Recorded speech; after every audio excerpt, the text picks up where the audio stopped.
नालासोपाऱ्यातील 41 अधिकृत इमारतींवर तोडक कारवाईला सुरुवात झालेली आहे। 41 अधिकृत इमारतींमधील 10,000 रहिवासी यामुळे बेघर होणार या क्षणाची अतिशय मोठी बातमी आपण साम टीव्हीवर बघतोय। कारवाई विरोधात रहिवाशांचा प्रचंड आक्रोश बघायला मिळतोय।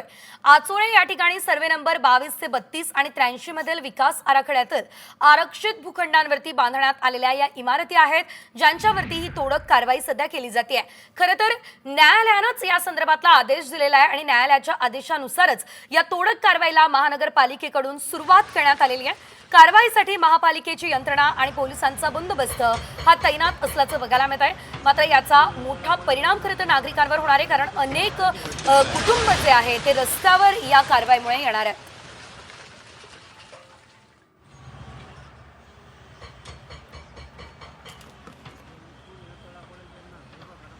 41 इमारतीवरती कारवाईची प्रक्रिया जी आता सुरू झालेली आहे। मी आता त्या घटनास्थळावर आपण पाहू शकतो, नालासोपारा पूर्वेच्या महादेव नगर परिसरात इमारतीच्या तोडक कारवाईला जी आहे ती पालिकेकडून सुरुवात करण्यात आली आहे। या कारवाई दरम्यान आपण पाहू शकतो या इमारतीचा काही एक सज्जा जो आहे तो जेसीपी वरती आदळला, त्यामुळे जीसीपी देखील त्या ठिकाणी खचलेला आहे। नव्या जीसीपीचं या ठिकाणी जे आहे ते पाचारण करण्यात आलेलं आहे।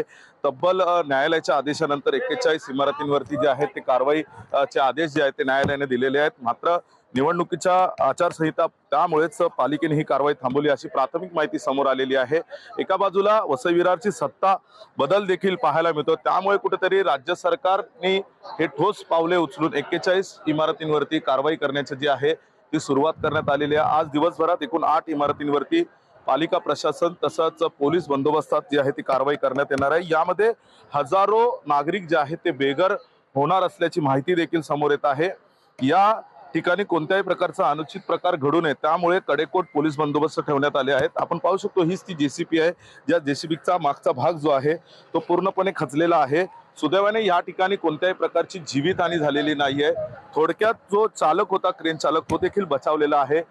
सुरक्षेच्या दृष्टिकोनातनं या ठिकाणी देखील सर्व तयारी जी आहे ती प्रशासनाकडून करण्यात आलेली आहे। आपण पाहू शकतो या ठिकाणी कडेकोट पोलीस बंदोबस्त देखील पाहायला मिळते।